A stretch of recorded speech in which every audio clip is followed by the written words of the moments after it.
আজরাইল আলাইহিস সালাম হাত বাড়াতে গেছেন, তো ওই সময় রুকে বার করবার জন্য, তো একটা ব্যথা অনুভব করার তো স্বাভাবিক, রু বার হবে আর কেউ টেরেই পাবনে তো হয় না, কিছুটা হলেও।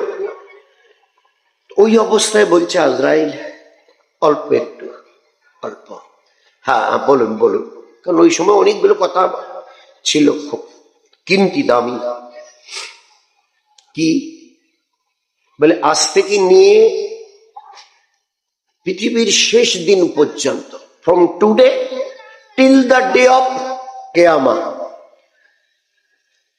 আখিরাতের শেষ দিন পর্যন্ত আমার যত উম্মতের রূহ তুমি বের করবে, আর তাদের রূহগুলোকে বার করতে গিয়ে ওদের যতটা কষ্ট হবে, রূহ বার করতে গিয়ে একটা কষ্ট হবে, তো ওই সমস্ত কষ্ট আমার উপরে চাপিয়ে দাও।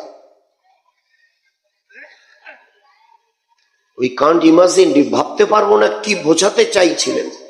এ আজরাইল, আজ থেকে কিয়ামত পর্যন্ত উম্মতের তিনটা তবকা, পুরুষ মেয়ে ছেলে বাচ্চা আর বাচ্চি, এদের রূহ বার করতে ওদের যে কষ্টটা হবে, সমস্ত কষ্ট আমার উপরে মুসাল্লাত করো, আর ওদেরকে মৌতের কষ্ট থেকে রেহাই দিয়ে দিও। আমি মৌতের ওদের সমস্ত কষ্ট নিজে নিতে রাজি আছি। ফের ওই সময় ফিস ফিস করে কিছু কথা বলছিলেন। মা আয়েশা বলছে ঠিক স্পষ্ট শোনা যাচ্ছে না।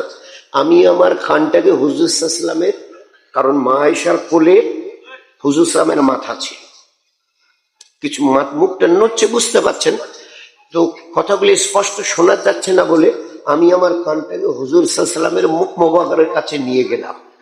তো দুনিয়ার থেকে যাবার সময়, ওই সময় এই কটা কথার সঙ্গে আর দুটো কথা যোগ হয়েছে। কি?